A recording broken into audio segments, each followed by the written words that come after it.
Oke, kita lanjut lagi ya. Oke. Jadi gimana sih caranya kita ini sebagai generasi muda yang apalagi mungkin teman-teman yang fresh graduates yang kemarin baru lulus dari universitasnya, baru kerja nih beberapa bulan atau bahkan mungkin beberapa minggu, tiba-tiba ada pandemi COVID-19, terus mereka akhirnya di-cut, harus dipulangkan, unpaid leave, atau bahkan beberapa dari mereka juga kena PHK nih. Nah, kira-kira strategi kayak apa sih yang harus kita punya sebagai anak milenial harus memiliki atau hal-hal apa aja yang harus kita pelajari biar kita tuh bisa next time survive dimanapun itu keadaannya. Kira-kira gimana nih Mas Bro tipsnya? Ya, jadi untuk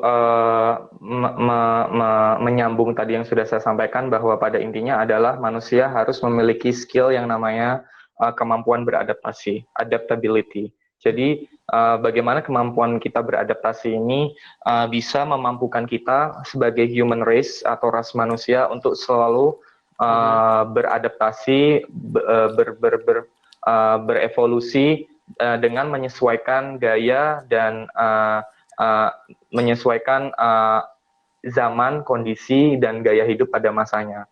Contohnya adalah ketika masa pandemik ini, bagaimana kita dipaksa untuk stay at home dan meminimalisir social activity yang membuat beberapa teman-teman di sini yang profesinya misalnya event management atau teman-teman yang suka bikin seminar-seminar, teman-teman yang berbisnis yang mana bisnis itu melibatkan banyak orang, ngumpul-ngumpul, itu sudah sulit untuk dijalankan lagi dan kita akan memiliki yang namanya new normal.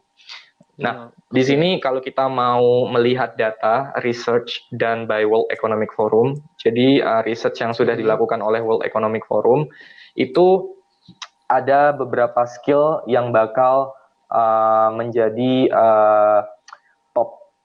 top skills di masa di 10 tahun ke depan.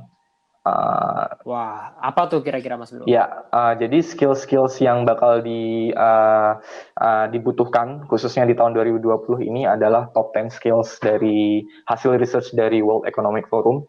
Itu adalah nomor 1 complex problem solving, nomor 2 critical thinking, nomor 3 creativity, nomor 4 people management, nomor 5 communicating with others, nomor 5 emotional intelligence, nomor 7 judgment and decision making, nomor 8 service orientation, nomor 9 negotiation, 10 cognitive flexibility. Nah, ini kenapa kita butuh skill ini, karena nanti pada masanya kita semua bakal tergantung dengan yang namanya AI dan machine learning, artificial intelligence and machine learning, aka robot lah. Jadi banyak pekerjaan-pekerjaan yang akan digantikan oleh robot. Pekerjaan-pekerjaan pabrik, pekerjaan yang terkait dengan assembly atau yang perakitan, pekerjaan-pekerjaan yang biasanya dilakukan di pabrik-pabrik itu bakalan diganti dengan robot. Digantikan dengan robot ya, dengan mesin ya. Oke. Jadi kenapa di sini misalnya nomor 1 ada complex problem solving? Karena nanti masalah yang dihadapi oleh human race ini bakal menjadi sangat kompleks. Oke. Jadi sekompleks apa itu Mas Bro? Sekompleks apa? That's good question. Itu akan sangat jadi kompleks. Bagaimana kita membalance antara hubungan kita dengan misalnya alam, hubungan kita dengan diri kita sendiri, hubungan kita dengan Tuhan, hubungan dengan teman, dan ditambah lagi nanti hubungan kita dengan robot, misalnya. Jadi ketika kita berbicara complexity di sini, itu tidak semata-mata hanya persoalan di dunia kerja, di dunia bisnis, tapi persoalan di kehidupan manusia itu sendiri. Jadi ketika kita membutuhkan orang yang bisa menyelesaikan kompleks problem solving ini, mereka bisa mereka harus dituntut untuk menemukan sebuah solusi di tengah masalah yang kompleks. Karena ketika manusia sudah berhubungan dengan sangat-sangat tergantung dengan dunia digital, sangat tergantung dengan robot, manusia itu adalah makhluk yang punya emosi, ya. Bedanya kita sama kita ini punya bedanya kita sama robot, kita punya emosi ya. Kita bisa baper ya. Kita bisa baper, benar banget. Robot nggak bisa baper ya. Dan kebaperan kita itu bakalan bisa bisa mempengaruhi cara kita kerja, etos kerja kita, dan itu akan sangat mempengaruhi kehidupan kita secara keseluruhan. Dan critical thinking ini juga yang nomor 2, critical thinking ini dibutuhkan karena sebagai manusia kita perlu bisa menganalisa opportunity, threat, sama problem yang perlu kita selesaikan. Karena tanpa kita punya skill analisa yang bagus, kita tidak akan pernah bisa menemukan solusi di tengah-tengah permasalahan gitu. Jadi semakin kompleks permasalahan yang kita hadapi, semakin kita butuh orang yang berpikir kritis. Jadi mereka tidak akan misalnya terpengaruh dengan hoax, nggak akan baca artikel cuma lihat dari judul clickbait-nya doang. Jadi kita butuh orang yang benar-benar sebelum mereka menerima informasi secara mentah harus diproses dulu. Jadi tidak menerima informasi secara mentah-mentah. Inilah nanti era kita di mana kita melihat apa yang benar bisa dilihat atau dibilang salah, apa yang salah bisa dilihat atau dibilang benar. Dan disinilah kita butuhnya orang-orang yang bisa berpikir kritis untuk menjaring ini semua. Ini hanya salah satu contoh case aja ya. Wow. Jadi terus kalau kita berarti kita udah tahu banget tuh kira-kira skill-skill apa aja tuh yang dibutuhin buat survive di 10 sampai 20 tahun yang akan mendatang. Terus gimana? Terus kalau dari Mas Wahyu sendiri nih, dari background pengalamannya, dari beberapa bisnis yang udah dijalani sebelumnya, itu bisa diceritain nggak sih apa sih yang sebenarnya mendasari, yang mengilhami Mas Bro ini buat akhirnya mendirikan DIY Academy, Developing Independent Youth Academy and Foundation? Bisa diceritain nggak? Sorry Mas Hadi, tadi agak putus-putus, gimana? Bisa diulang? Jadi bisa nggak share ke kita nih, apa sih yang mengilhami, yang menginspirasi Mas Wahyu ini untuk akhirnya mendirikan yang namanya DIY Academy? Apa ya, stepstone apa yang akhirnya membuat aku harus bikin foundation DIY Academy nih? Sebenarnya ceritanya awalnya gimana sih? Bisa diceritain nggak? Oke, makasih Mas Hadi atas pertanyaannya. Jadi mungkin kita sedikit flashback tentang masa lalu saya ya. Jadi waktu itu ketika saya berbisnis digital, waktu saya running DigiCraft, digital agency saya, dan Bali Nomad House waktu itu adalah konsepnya hostel tapi untuk entrepreneurs. Jadi waktu itu trending co-working lagi naik dan saya mau bikin co-living. Jadi orang bisa kerja, bisa tinggal, dan bisa berbagi ilmu di sana. Jadi pada waktu itu saya baru saja berhasil exit dari bisnis. Maksudnya exit adalah bisnis saya baru diakuisisi, dan waktu itu Bali Nomad House, dan saya dengan apa yang saya punya, sisa-sisa saya setelah bayar hutang dan segala macam, saya traveling ke beberapa negara. Nah, salah satu stop saya itu di Hong Kong. Nah, waktu di Hong Kong, saya terus terang sangat prihatin dan sedih menjadi orang Indonesia. Itu kita dilihat sebagai semacam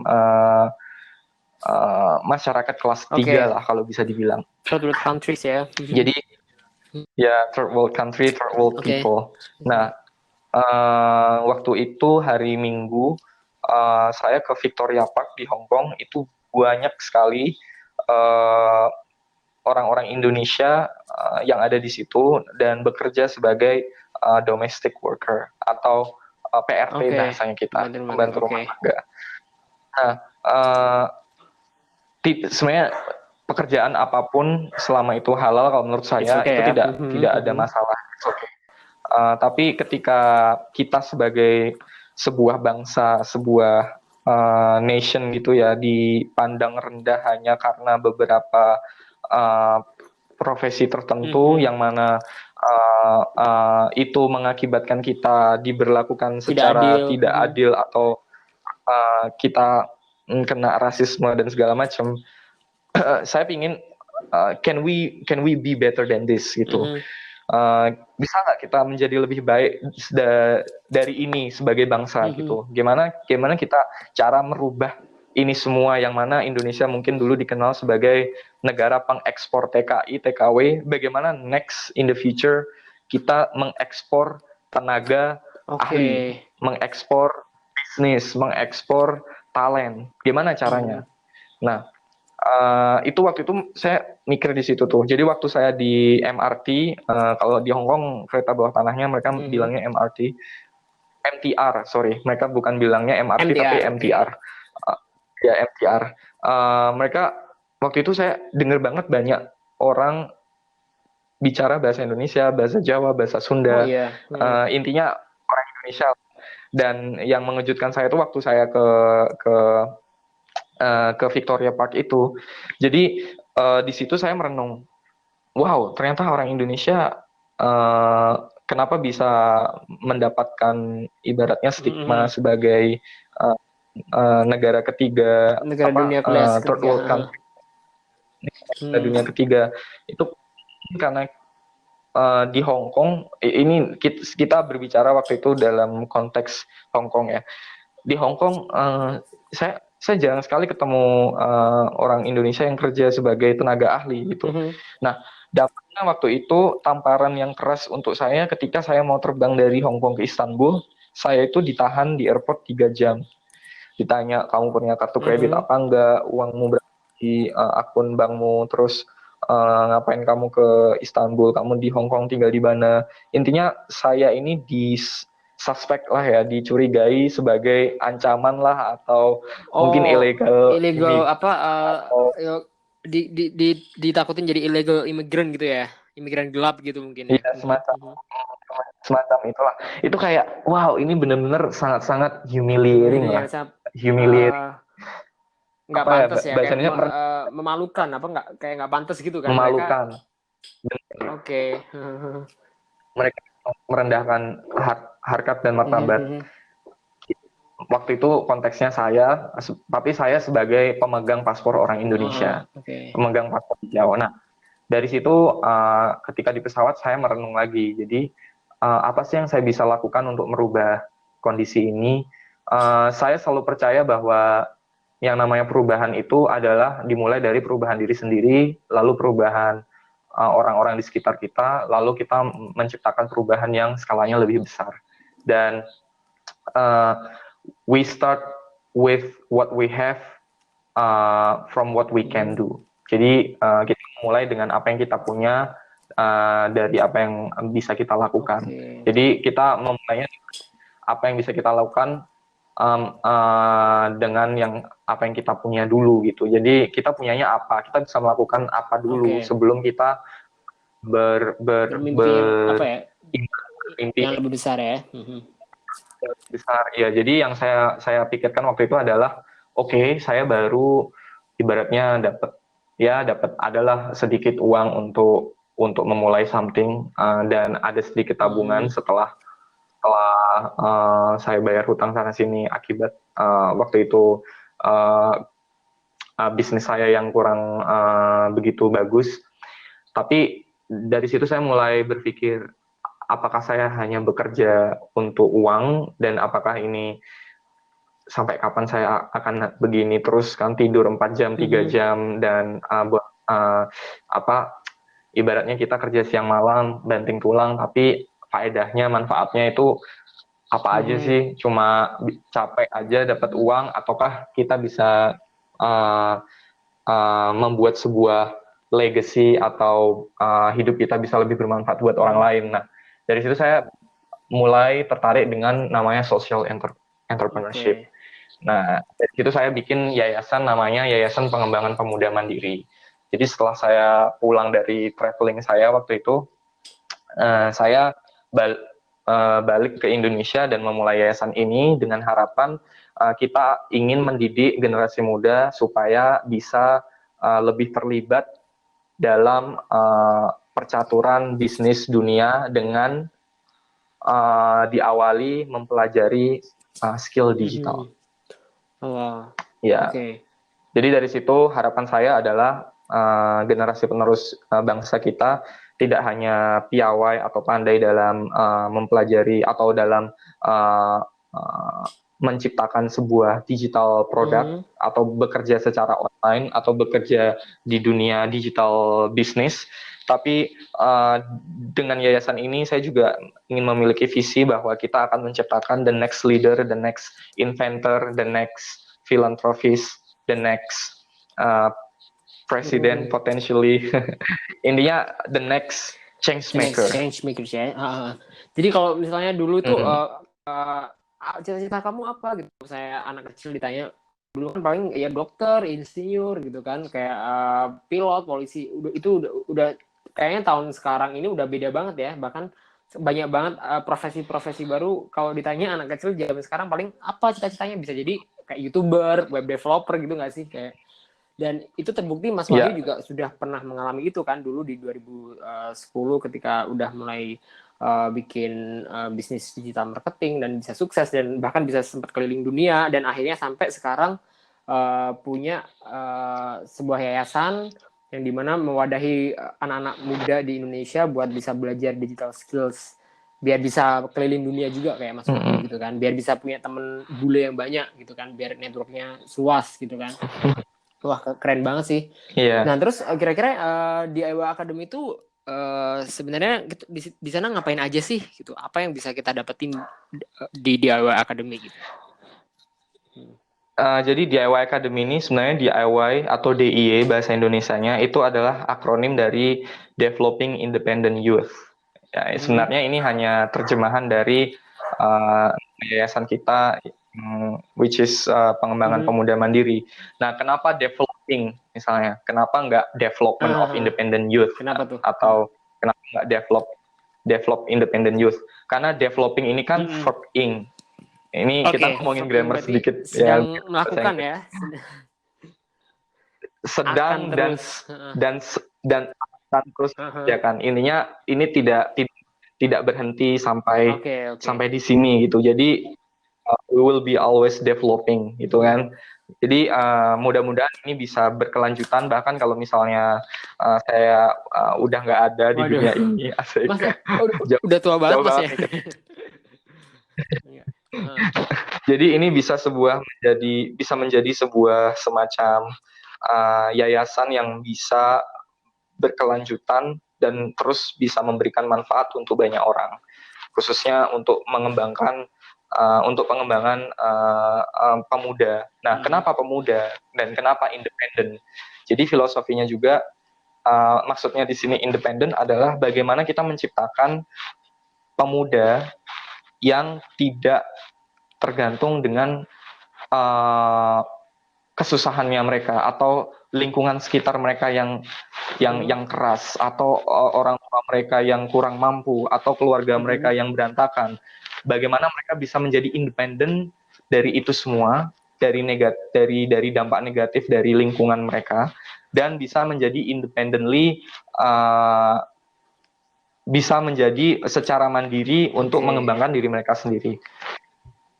Independen itu juga bisa diartikan financial independent. Nah, sebelum kita menjadi orang yang financial independent, kita harus menjadi orang yang berpikir independen dulu. Nah, ketika kita berpikir independen, kita melepaskan diri dari segala negativity yang dihasilkan oleh lingkungan sekitar kita. Jadi kita tidak akan terpengaruh ketika orang tua kita negatif. Kita secara independen kita punya pemikiran sendiri. Saya nggak akan terpengaruh dengan lingkungan negatif saya. Ketika kita berada di keluarga yang berantakan atau lingkungan yang keras, saya tidak akan menjadi seperti mereka-mereka ini yang misalnya melakukan hal-hal yang negatif. Jadi kita punya independent thinking dulu. Nah, independent thinking itu bisa kita olah supaya kita menjadi financial independent. Nah, kenapa youth? Kenapa pemuda? Karena saya percaya bahwa ketika empowering youth to empower nation. Itu slogannya DIY sih. Jadi empowering youth to empower nation maksudnya adalah ketika kita memberdayakan pemuda, kita akan memberdayakan sebuah bangsa. Karena pemuda adalah pemuda adalah ujung tombak bangsa. Kalau Bapak Presiden pertama kita bilang Soekarno, berikanlah aku 10 pemuda maka akan aku guncang. Iya, berilah aku 10 pemuda maka akan aku guncangkan dunia. Nah, itu katanya Pak Soekarno loh ya. Jadi bagaimana kekuatan pemuda ini benar-benar bisa mendobrak dan mendobrak sebuah perubahan, membawa sebuah perubahan. Nah, makanya dengan yayasan ini dan DIY Academy ini kita fokusnya adalah untuk menciptakan perubahan itu, menciptakan movement itu dan menciptakan komunitas yang mana para pemuda ini nanti yang kita berdayakan bakal menjadi cikal bakal the next leaders of this country. Gimana akhirnya nanti DIY Academy secara tidak langsung akan bisa mencetak generasi bangsa yang cerdas yang akhirnya bisa jadi pemimpin masa depan Indonesia gitu ya, Mas Bro ya. Wow, keren banget. Iya, benar sekali. Dan kalau kita bilang 1000 miles itu diawali dari first single step, ya kan? Jadi step pertama kita adalah yang paling sederhana, yang paling pragmatik, dan yang paling bisa dieksekusi. Kita memberdayakan pemuda ini melalui pembelajaran atau pengajaran digital skill dulu. Jadi kita melakukan penguatan digital skill yang mana di sini anak-anak yang terpilih untuk mendapatkan scholarship dari DIY Academy ini, mereka bisa belajar berbagai macam digital skill. Apa aja tuh digital skill yang bisa dipelajari di DIY Academy? Web development, game development, graphic design, terus habis itu digital marketing, Android or mobile apps development. Jadi yang menarik kelas kita punya itu yang ini. Dan on top of that, we also have English class. Terus kita juga itu wajib ya karena mereka semua ini harus bisa berbahasa Inggris supaya mereka bisa bersaing ya, bersaing di kancah internasional ya. Bisa bersaing.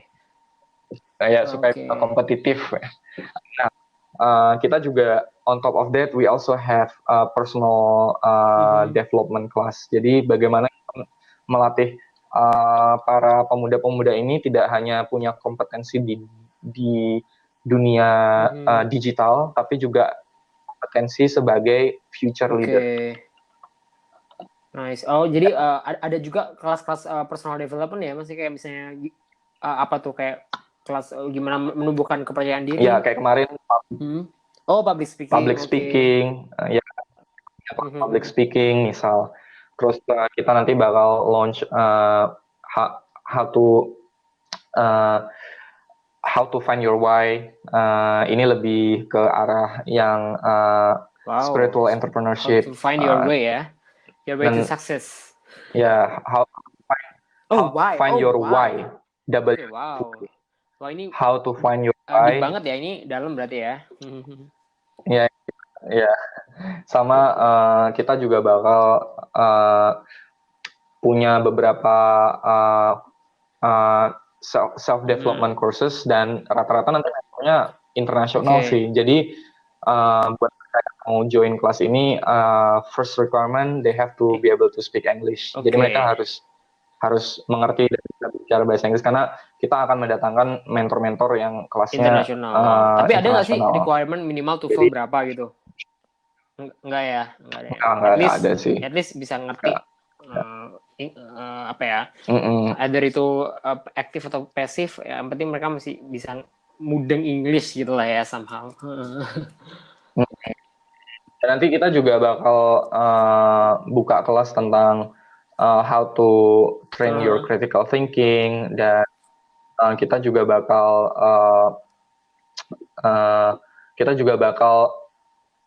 punya kelas leadership. Jadi bagaimana untuk bisa membangun tim yang bisa kolaboratif, yang bagaimana kita meningkatkan skill kolaborasi dalam tim, bagaimana manage milenial misalnya, how to work with millennial and stuff like that. Kita akan mengadakan webinar, workshop semacam itu kemungkinan. Nah, sama sebelum kita mengakhiri diskusi untuk malam ini deh, kayak ada nggak sih Mas Bro kayak tips gitu, kayak anak-anak muda zaman sekarang tuh kan kita tuh banyak banget generasi rebahan ya, kayak kita tuh mageran gitu, apalagi udah di zaman COVID ini kita udah terlalu nyaman di rumah, semuanya udah enak, terus ya pokoknya akhirnya kita udah ada kemauan nih buat besok gue akan ada 10 days challenge nih buat misalnya buat workout, tapi ternyata along the way kok mager, kok capek, akhirnya ya udahlah, akhirnya nggak jadi, padahal dia awalnya udah punya niat yang bagus tuh buat untuk melakukan satu perubahan atau challenge themselves gitu kan. Kira-kira tips apa nih yang gimana sih caranya kita biar nggak terjebak di zona nyaman gitu, biar kita bisa ada apa sih sesuatu apa yang bisa buat bikin kita akhirnya bisa terpukul, bisa termotivasi buat benar-benar berubah kayak gitu untuk menjadi lebih baik misalnya, untuk survive gitu. Jadi zona nyaman ini dia membunuh ya. Zona nyaman ini memalingkan, zona nyaman ini menidurkan. Jadi membuat kita terlelap, membuat kita terlalai, membuat kita terbunuh pelan-pelan. Jadi bagaimana untuk keluar dari zona nyaman? Kita harus ingat selalu tujuan kita. Apa sih yang mau kita lakukan selama kita hidup? Hidup ini singkat loh ya. Tahu-tahu kita udah tua aja. Apakah kita mau menghabiskan waktu kita buat hidup, buat menjalani hidup yang gitu-gitu aja, yang kita lahir di dunia, makan, tidur, terus mati?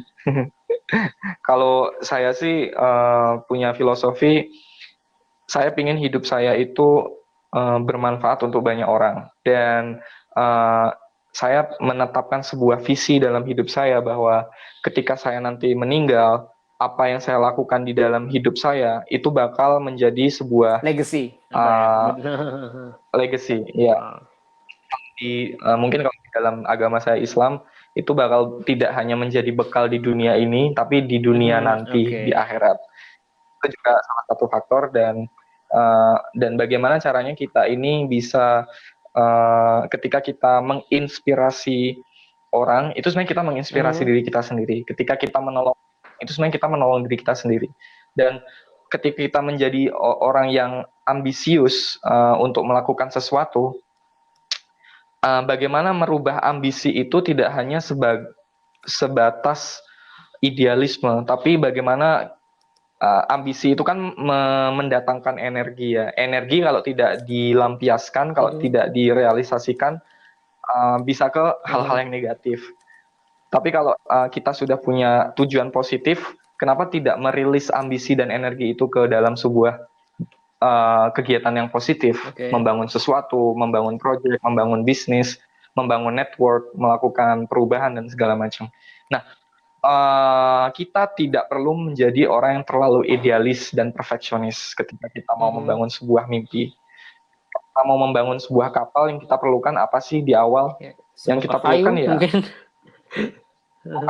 sebongkah kayu, kapak, dan mungkin orang-orang yang ingin membangun kapal seperti kita, dan kita mau memulai memaku kayu-kayu, balok kayu itu untuk kita gabungkan jadi satu kan. Dan ketika kita benar-benar punya visi dalam hidup, Tuhan dan alam semesta ini bakal menunjukkan kita kepada jalan, kepada orang-orang yang sevisi dan semisi dengan kita, Oh, cepat atau lambat. saya. Kayak deh, itu sudah saya rasa. Jadi tentukan dulu tujuan hidupmu, tentukan kita ini mau ngapain sih. Kalau saya ini mati besok, yang mau saya lakukan apa sih? Yang mau saya ciptakan dan tinggalkan ketika saya dipanggil Tuhan itu apa sih? Jadi kita harus punya yang namanya fulfilling work, fulfilling project, fulfilling activity yang bisa memberikan kita self fulfillment atau perasaan yang mana ketika kita mengerjakan itu melebihi uang. Jadi tujuannya tidak semata-mata hanya uang, tapi kita juga semua perlu uang. Yes, we cannot deny that. Tapi ketika kita melakukan kerjaan itu, sesuatu itu it shouldn't be only driven by money. Itu nggak seharusnya hanya hanya dengan tujuan uang, tapi bagaimana kita mencintai pekerjaan kita dan pekerjaan kita ini memiliki nilai uang, yang melebihi which is itu uang. kayak memberikan manfaat atau bikin suatu impact gitu ya buat community atau manusia-manusia di sekitarnya. Wow, oke. Wah, keren banget nih. Ada lagi nggak Mas Wahyu mungkin karena ini kalau udah ngomongin masalah kepemudaan, masalah digitalisasi, masalah COVID nggak akan kelar nih ya sampai besok pagi. So iya, ini oke. Saya punya beberapa tips sedikit. Jadi mungkin kedepannya ya, how to be the successful future leader of Indonesia. Mana sih caranya menjadi pemimpin masa depan yang sukses untuk Indonesia ini? Mungkin saya akan di sini membagi tips atau advice kepada teman-teman yang bisa teman-teman pikirkan, renungkan, dan lakukan. Nomor 1, learn new skills. Jadi di sini di tengah-tengah pandemik ini, bagaimana kita bisa harus beradaptasi dengan the new normal. And the new normal will be not the same as the old normal. Jadi new ini nggak akan sama dengan the old normal ya.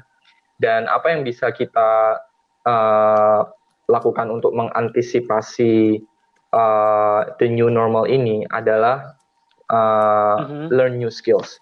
Tidak hanya mengantisipasi, tapi dengan learning new skills kita akan membantu komunitas bangsa kita, membantu komunitas atau bangsa kita ini untuk melahirkan sebuah new solution, ya kan? Jadi learn new skills to create new solution. Entah itu new solution untuk teman-teman pribadi, mungkin dapat pekerjaan baru, mungkin belajar hal baru, mungkin punya perspektif pandangan hidup baru, mungkin punya cita-cita visi misi baru. It's always good thing to learn new skill. It's always good to learn new skill. It's always good thing to do. Nomor 2 adalah mastering the advanced analytics to develop actionable insights. Mungkin kalau diterjemahkan, kita harus menguasai kemampuan, kita harus memiliki kemampuan analisa. Kita harus menguasai sebuah skill analisa untuk mengembangkan hal-hal yang sifatnya bisa kita eksekusi. Jadi insights itu mungkin bahasa Indonesianya apa ya? Saya mengerti tapi ya, kali ya. Mau menerjemah bisa gimana ya? Ya mungkin pandangan yang lebih mendalam, tapi itu juga bisa dieksekusi gitu, Mas. Jadi ada actionable plan-nya, ada actionable execution-nya gitu. Ada actionnya lah intinya. Jadi bagaimana kita itu memiliki kemampuan analisa supaya kita bisa mengembangkan katakanlah grand plan kita, arahnya mau kemana sih?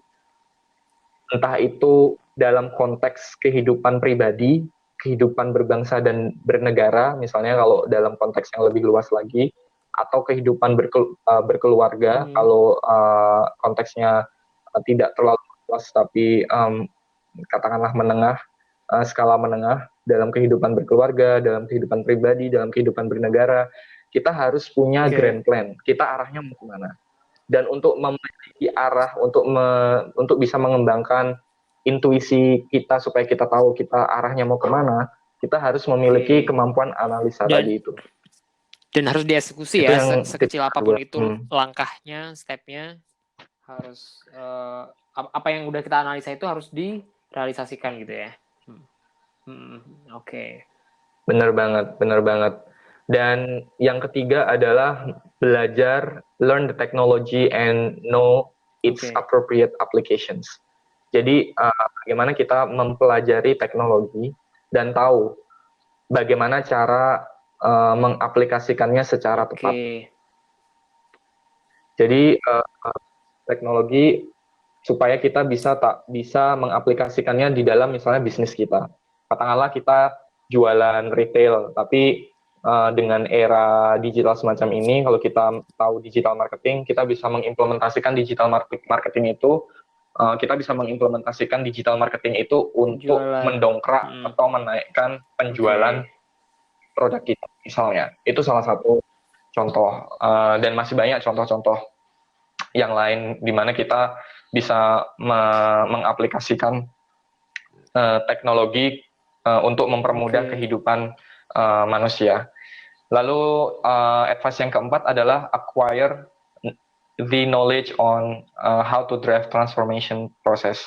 Jadi bagaimana kemampuan kita untuk bisa mempelajari sebuah ilmu dan ilmu ini bisa digunakan, diterapkan untuk melakukan sebuah proses transformasi.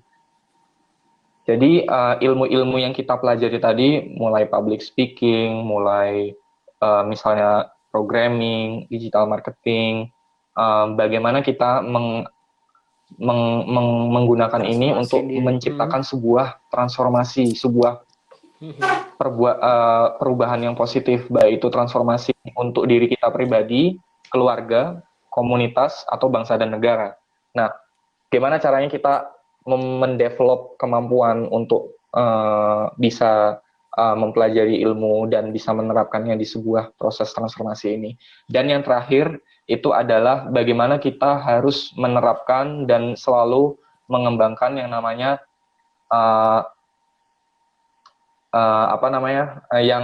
yang namanya lifelong learning. Jadi lifelong learning di sini maksudnya adalah upaya seseorang untuk terus belajar secara sukarela dan berkelanjutan, baik itu untuk alasan pribadi atau alasan yang lain yang bertujuan untuk pengembangan pribadi, pengembangan diri, meningkatkan daya saing dan kemampuan kerja. Kita harus mendevelop yang namanya lifelong learning spirit. Ini harus kita hidupkan di diri kita sampai kapanpun. Jadi menuntut bukan ilmu berarti kalau hingga akhir hayat. Aku udah kelar nih S1, udah capek, malas belajar, nggak mau belajar lagi, itu salah ya. Berarti kita harus tetap selama kita hidup masih bernafas, itu artinya kita harus masih terus belajar ya Mas ya. Benar.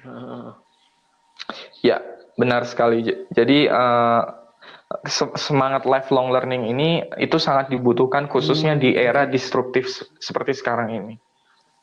Yang mana apa yang kita pelajari tahun lalu, bulan lalu, bahkan mungkin minggu lalu, itu bisa jadi tidak relevan dan tidak nyambung lagi dengan 1 tahun lagi, 2 bulan lagi, karena keilmuannya itu selalu berkembang, berubah, dinamis gitu. Jadi kita harus selalu mengikuti perkembangan zaman. Untuk mengikuti perkembangan zaman, kita butuh memunculkan semangat lifelong learning ini. Wah, mantep banget ya. Jadi Mas Wil Wahid Taufik udah share banget tuh dari pengalaman pribadi dia dulu, gimana mulai awal cikal bakalnya mendirikan satu bisnis dari digital marketing sampai ke hospitality, sampai punya coworking sendiri, diakuisisi, dan bahkan sempat punya pengalaman gimana menjadi warga dunia ketiga yang dikucilkan sana di Hong Kong, terus akhirnya menginspirasi Mas Bro ini untuk membuat yang namanya Developing Independent Youth Academy atau Yayasan Pengembangan Pemuda Mandiri, yang dimana nanti di sini anak-anak muda di Indonesia bakal dicetak sedemikian rupa, dikasih skill, baik itu soft skill maupun hard skill untuk bisa bersaing di industrialisasi 4.0 ya Mas ya. Oke, jadi kayaknya Ya, cukup dulu ya untuk malam ini. Kita udah ngobrol banyak, hampir sejam nih, nggak berasa. ya Oke. mudah-mudahan ada yang bisa diambil lah hikmahnya. Kalau ada kurangnya, mohon Oke, siap dimaafkan banget. dan diabaikan. Oke, teman-teman semua, terima kasih banget. Thank you udah bergabung bersama kita. Nantikan terus podcast-podcast kita selanjutnya hanya di DIY Academy. Terima kasih Mas Wahyu Taufik, sukses selalu. See you next time. Ya. Oke, Terima kasih Mas selamat Hadi, malam. sukses selalu.